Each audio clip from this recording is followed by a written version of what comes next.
it's about time that we got our first set of patch notes for Marvel Rivals. Obviously, there's going to be a lot more patch notes in the future as the game is constantly updated.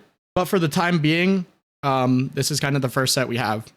This is just a video. I wanted to go over them, voice my opinions, and we'll just go from there.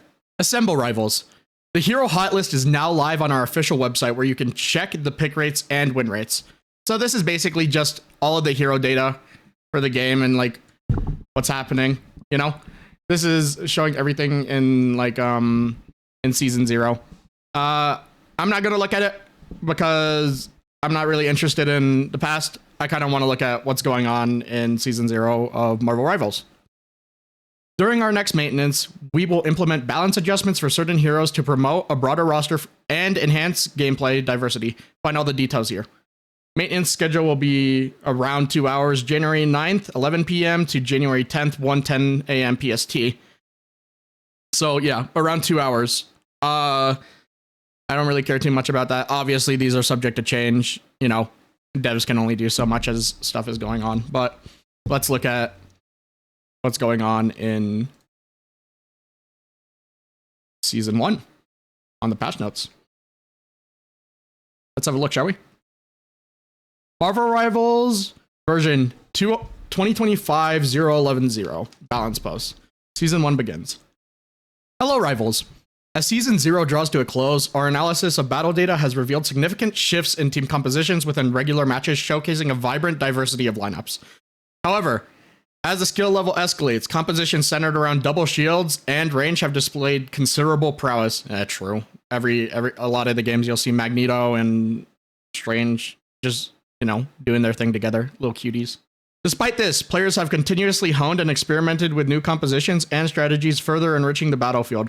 For example, a potent combination featuring Psylocke and Star-Lord has brought unparalleled map control through high mobility and formidable mid-range damage.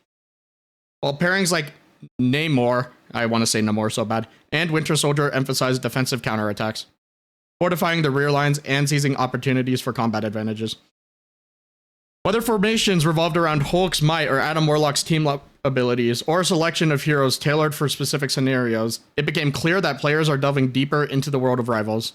And I hope that these patch notes kind of let us do even more with those ideas and stuff. Hence, in the first half of Season 1, we are set to make balance adjustments to certain heroes, enabling a broader roster to partake in more intricate gameplay, ensuring a richer, more engaging, and diverse gaming experience for all. At the same time, regarding season bonuses and team-ups, we'd like to clarify that given the brief duration of Season 0, acclimatization to Marvel Rivals, we will not make extensive changes to or adjust team-up abilities in Season 1.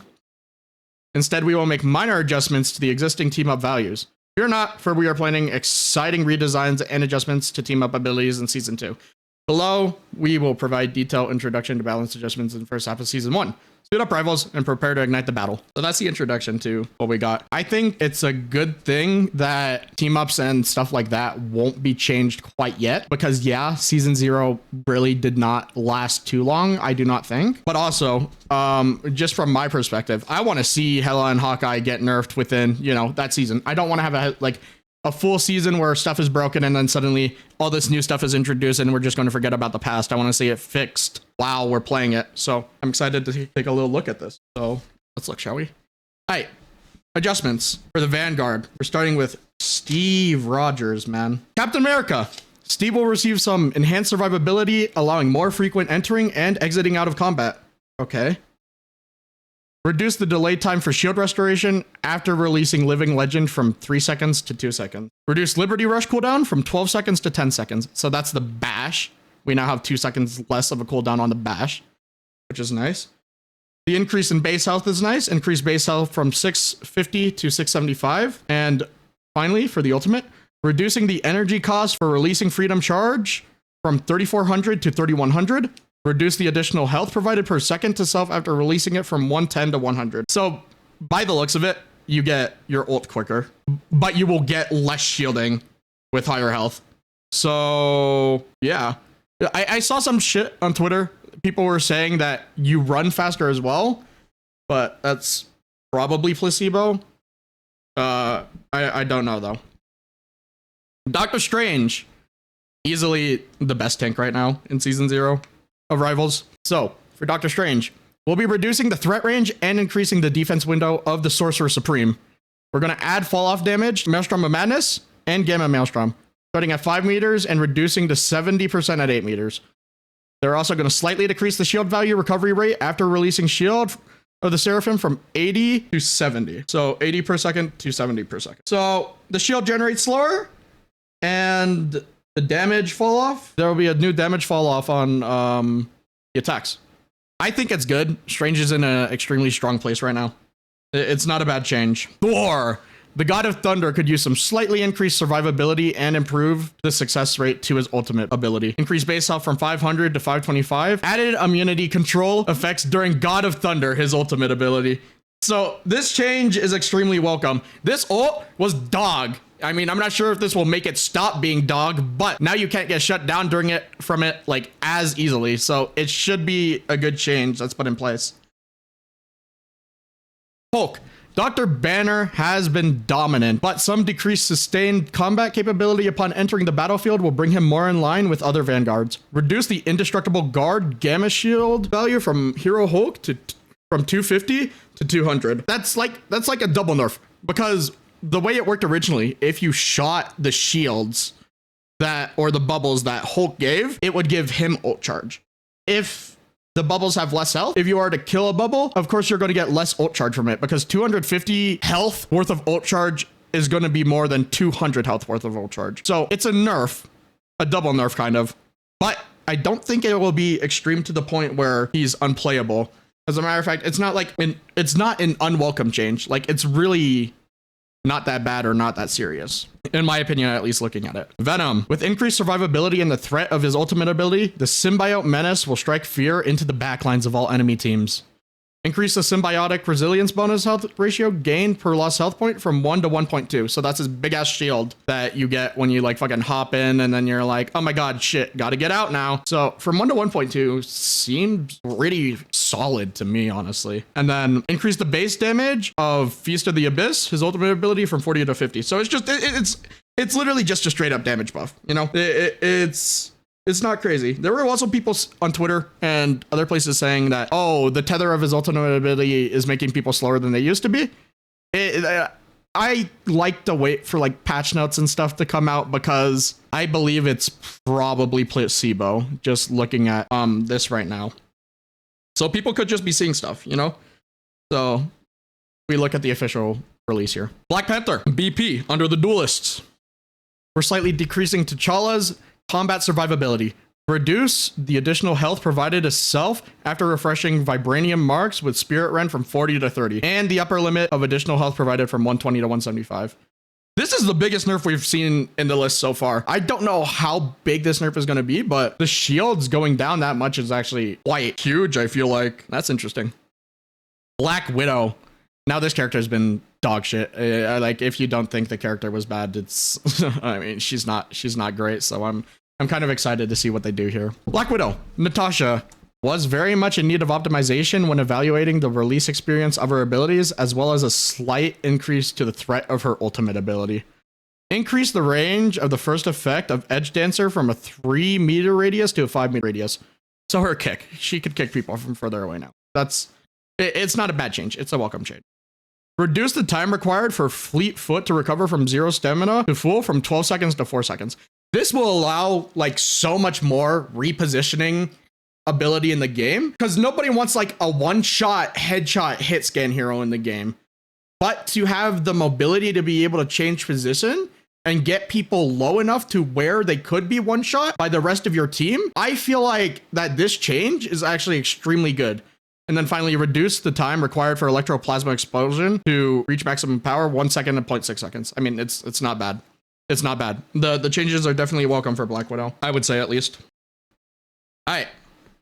Hawkeye. Finally, here comes like the big people everybody is like thinking about, because people are like you know, Hawkeye and Hela are very fucked up. But we'll look at the first one. Hawkeye will be decreasing the medium long range damage capability, reducing the threatening combat radius, and slightly improving the close combat resistance for the Avenging Archer. Slightly reduce the spread between every 2 blast arrows. No, I don't think anyone uses that ability. I'm going to be honest. Reduce the triggering distance of passive ability Archer's Focus from 60 meters to 40 meters. Reduce the maximum additional damage of the passive from 80 to 70. Now, you might be confused here because it's like, oh, from 80 to 70 damage, he's still going to one-shot everybody. It seems that within the patch notes, the seasonal team-up abilities are not listed, up here at least. They'll probably be listed in their own section later down the line. So 80 to 70 is not a significant decrease in damage, which has me slightly concerned. But we also need to keep in mind that there's, well, a team up ability he has as an anchor. So maybe that will bring it down a bit more as well. The change of needing to charge it on closer targets versus further targets is a nice one, I feel like. So now the choke can't get spammed from like 80 billion meters away. Now it's only from like 40 billion meters away, but it still has me slightly concerned if the damage wasn't really messed with. We'll see. I have hope. They've been doing a really good job with like balancing and reaching out to the community and stuff like that, I feel like, when we were looking at the original introduction of the season. So hopefully that'll be fine. Hela, the goddess of death, has been a menace and will slightly decreasing her combat strength. Reduce health from 275 to 250. I want more than this for Hela. I really hope that they address stuff further down the line. Magic. The Queen of Limbo needed an increase to her threat after unleashing her ultimate ability. Increase Umbral incursion damage in Dark Child form from 115 to 135. So this is her fucking I dash towards you and then knock you up thing. You know, it's just a small buff. It's not anything crazy. I don't mind it. Moon Knight. The Hand of Khonshu will receive a slight increase to the threat of his ultimate ability. Increase the number of talons generated by Hand of Khonshu from 10 to 14. Increase the explosion radius of each talon from 4 meters to 5 meters. Now, in lower elos, Moon Knight's ult is built like extremely fast. Even in higher elos, it's built extremely fast. But without like an actual combo going on, you know, the ult was kind of useless. It didn't really do much. With the combo going on, the ult would go extremely hard. So the change is welcome, in my opinion, to me. Namor, fuck. We're optimizing the throwing feel of Namor's eggs. Adjust the throwing feel of Monstro Spawn and Frozen Spawn. Now Namor can more accurately throw them to the desired location. Quality of life change. You love to see it, actually, for all the Namor players out there. Psylocke, my main. We'll be providing more options for other heroes to counter the Demon Slayer's ultimate. Now Dance of the Butterfly will check for barriers, including Magneto's Metal Bulwark, Hulk's Indestructible Guard, etc. So as you get in higher elo, Psylocke ult becomes worse because it's an AoE, but it only targets the people in the AoE like one at a time, you know? So people know how to play around it a lot better in higher elos. But I don't think that this isn't a welcome change. Let's say your supports get caught out. Hulk Bubble and Magneto Bubble will be able to protect them now. And I think that's good. Yeah, I think it's a welcome change. I mean, the thing is, it's like, people would usually use like Luna ult, Mantis ult to counter Psylocke ult, or even sometimes there'd just be like one healer outside of it able to out heal it in the higher elos. But honestly, this counterplay is also welcome because it will allow for more communication between tanks and healers and allow for there to be like not a higher skill ceiling to those classes, but it will allow for like more communication and more map awareness of what's going on when there's a Psylocke on the enemy team. For actual Psylocke players like myself though, well, GG. It's not completely GG. It'll be fine. It's nothing crazy. So that's all good. The Punisher. We're slightly increasing the damage capability of Frank's weapons. Slightly reduce the spread of deliverance and adjudication. To me, this wasn't needed. I mean, I guess people will use the shotgun more. In higher elos, people can rely on their tracking to do damage. The swap to shotgun takes forever. Like if you watch Gale Adelaide play, who's the current rank 1 Punisher in the game, he never used shotgun. So yeah.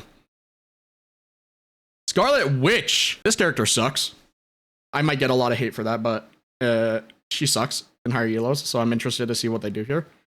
We're increasing Wanda's combat strength when she's facing duelists or strategists. Increase Chaos Control's fixed damage from 50 per second to 60 per second. Reduce the percentage damage per second from 5% to 3%. Increase, fuck you, burst projectile damage from 30 to 35. I can't pronounce that. Fuck you. I mean, it's straight up buffed everything. The damage reduction per second, or the reduction to damage per second is damage on tanks. I feel like that it's a good change, so you won't have Scarlet Witch players in low or elo trying to suck off like a Hulk or something. You know, it's not a bad change. Storm. Now, it was said that Storm would be getting buffs in like in the devlog, so this is actually quite exciting. I feel like Storm is one of those characters that people just didn't know how to play quite yet, though. I feel like she might have been fine where she was, but we'll see. I know it might sound crazy, but the amount of like utility she can offer to her team is insane. The Weather Witch needed an overall increase to her damage capability. We're also optimizing the feel of her left click projectile and the release experience of her ultimate ability. Increase Windblade projectile speed from 100 meters per second to 150 meters per second, and left click damage from 50 to 55. A faster projectile is actually going to be so nice. Increase Bolt Rush damage from 70 to 80. After releasing Omega Hurricane, her ultimate ability, the bonus health provided for herself will be increased from 350 to 450. Moreover, following its conclusion, the extra health will no longer vanish instantly, but will instead diminish at a rate of 100 per second. So now you can use the full storm ult. You know, a full storm ult without getting, you know, punished for it. You can still be in the middle of the enemy team, and you'll have a chance to escape. I don't think it's I don't think it's a bad change, and I think that the buffs are actually really good, like really, really good. And the Windblade projectile speed is probably the biggest thing, in my opinion. Like the buffs and utility she already provides her team is something that's very good, and her being able to like kind of hold her own as well is a extremely welcome change. Squirrel Girl. We're increasing the threat of Doreen and her furry friends in their ultimate ability. Addition of a new effect to the unbeatable Squirrel Tsunami. Her ultimate ability, the squirrels will rush towards the nearest enemy after bouncing instead of bouncing randomly. And then the Squirrel Tsunami health is reduced from 600 to 300. If you didn't know, yeah, you could kill the pack of squirrels. A lot of people didn't know that, I feel like, because, you know, they just randomly bounce around and not doing anything. But now imagine this shit in like a small hallway. She ults in there, the squirrels bounce off the wall, and then actually start targeting an enemy instead of RNG going into bumfuck nowhere. The 300 health nerf was needed. Maybe not all the way down to 300 though, because I feel like it will just die immediately, but the ultimate change is good in my opinion. Bucky! The again guy. Alright. We'll be adjusting Bucky by decreasing his long-range combat strength and increasing his survivability in medium close-range combat. Increase the bonus health provided by Bionic Hook and Tainted Voltage from 30 to 40. Increase Rotor Stern's projectile damage from 70 to 75. Reduce the area damage from 70 to 65 and reduce damage decay from 65 at 40 meters to 60%. Increase the base health from 250 to 275. So both of these have to do with his gun. So his projectile damage is higher, but now his fall off and area damage is going to be less as well. The bonus health, this is just his ball and his hook. So now you get a bigger shield. You'll be able to do a little more things at medium range, a little less things at long range, which I like. Low gang. It was said previously in the devlog that Wolverine would be receiving a buff. I don't think he needed it. People were finally figuring out how to play Wolverine. So, but it's not an unwelcome thing. Wolverine. Logan will receive an increase to basic combat strength, but a slight decrease to the additional survivability after activating Undying Animal. His base health will increase from 300 to 350, and damage reduction ratio from a dying animal will be from 50 to 40. It's like, you know, I don't think he needed it, but it's not an unwelcome change. I feel like for good Wolverine players, this shit will be scary. Like, if I was to run into, like, Super or, like, anyone who actually played Wolverine, this increase in base health is kind of horrifying. Because now you have more opportunities to do what you do as Wolverine as a melee character. With more base health, you don't have to rely on the cooldown of Undying Animal as much. Yes, it comes in turn with the slight nerf of Undying Animal, but I feel like you'll be able to be a lot more proactive with these Wolverine changes. Strategist. Cloak and Dagger. Tai and Tandy will receive an increase to their healing capabilities as well as an expansion to the coverage area of their ultimate ability. Reduce Dagger Storm cooldown from 15 to 12 seconds. Increase the number of dashes in Eternal Bond. This is good. This is good. Because if you think about a Mantis ult or a Luna ult, they're mobile ultimate abilities where you could just, you know, you could at least move inside of them with your team. Cloak and Daggers, you were kind of stuck in one place. By going from 3 to 4 dashes, now we have more space to cover with the ult, and I think it's an extremely welcome change. Jeff the Landshark. It was said as well in the devlog that this guy was going to be getting, like, you know, I call it a nerf, but it's not really a slight nerf. It's more of like a fix on the ult. Jeff the Landshark will be adjusting the range for his ultimate ability, so it now better fits the warning marker. In addition, we'll also be increasing his health healing capabilities.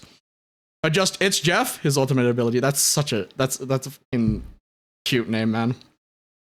Range from a 10-meter sphere to a 10-meter radius, 5-meter high cylindrical spell field. So the height of it is getting decreased. I'm okay with that. I'm very, very okay with that. Like, if you're playing Strange and then you left shift and then you get eaten by a Jeff, I think it's bullshit. So that's good. And then increase the healing of Joyful Splash from 140 to 150. So that's literally just when Jeff is throwing up on you. Now we have 150 healing per second. It's not a bad change. It's a welcome one too. You know? Luna Snow. While we've enjoyed her dropping the base, we've made adjustments to Luna's ultimate ability to prevent players from abusing its healing capabilities. Increase the interval for switching between healing and damage in Fate of Both Worlds from 0.1 second to 0.5 seconds. So this change is actually really, really, really good. Because the thing is, sometimes if you're going to do the scroll wheel tech to constantly change from damage to healing, first of all, there was already a 0.1 second cooldown on it. So even if you were scroll wheeling it, you're still limited to that 0.1 second, yeah? But the second thing is, sometimes when you do the scroll wheel thing, it would only be locally that you're doing the scroll wheel thing because the inputs are just so fast that the game servers don't really understand what's going on. Like, you could be on damage buff on all of your team screen or all of the enemy team screen, but on your screen, you could be scrolling and then you just won't be able to heal anyone at all and then they'll just fucking die. So it's a welcome change. I don't think it should have been a thing in the first place. Mantis. We'll be making Mantis a bit less fleet-footed, reducing her roaming support capabilities. Reduce Nature's Favor passive movement boost from 2.5 meters a second to 1.5. That's a big nerf. That's pretty significant. What the yeah, that's pretty significant. The hell? Gonna be a little bit slow now. Rocket Raccoon. Rocket could use an enhancement ability. Could use an enhancement to his healing capability. Increase the healing of repair mode from 60 per second to 70 per second. I'm down for that.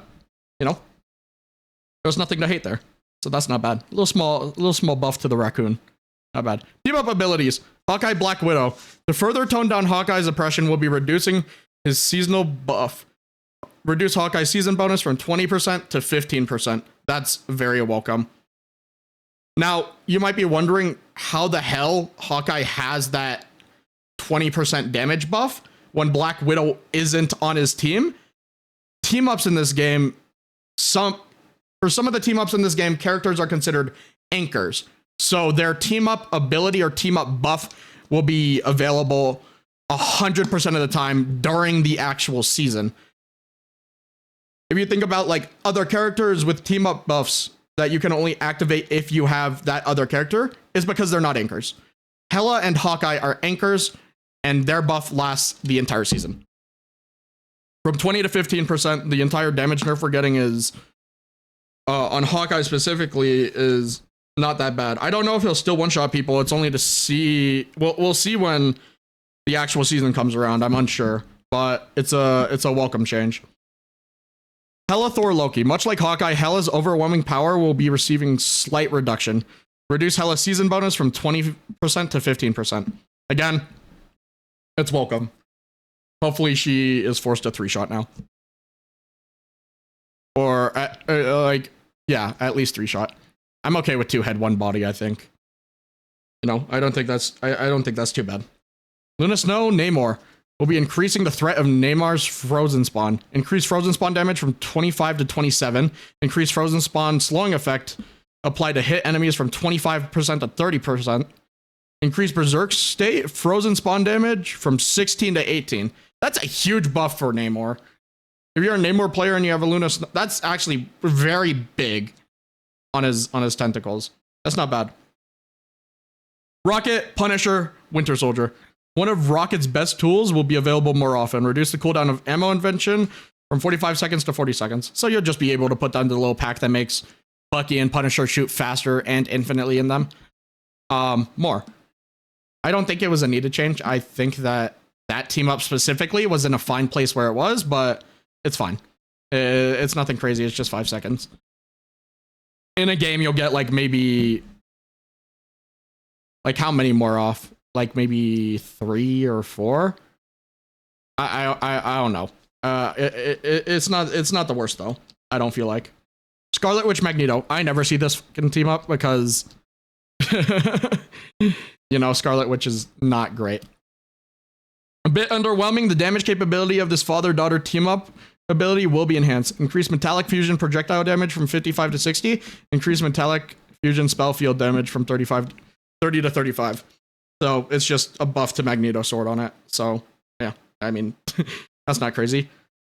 Thor Storm Captain America will be enhancing the damage capability of Storm side of this team-up ability. Reduce the cooldown of Charge Gale from 20 seconds to 15 seconds. Increase the damage of Charge Gale from 50 to 55.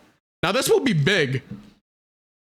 I can see a new team comp getting formed where you run this Thor Storm Captain America thing, and then you have like plus Hela Loki for double res on Hela kills. That shit would be kind of crazy, even with the Hela nerfs, because now you'll have Storm actually being able to do damage as well. So Hela kills she won't have to work as hard as she might have had to before with these changes. At the end of the day, I feel like all these changes are welcome. Some of them I find a little bit unnecessary, but it's not bad. I'm very excited for what season 1 has to offer for us. If you're not subscribed to the channel already, go ahead and subscribe. If you're not followed to the Twitch already, I'm going to be streaming all the way to One Above All, however long that takes next season. So yeah, there's not much more to say on that. I'm happy with the changes. The balance patch is not bad. Thank you.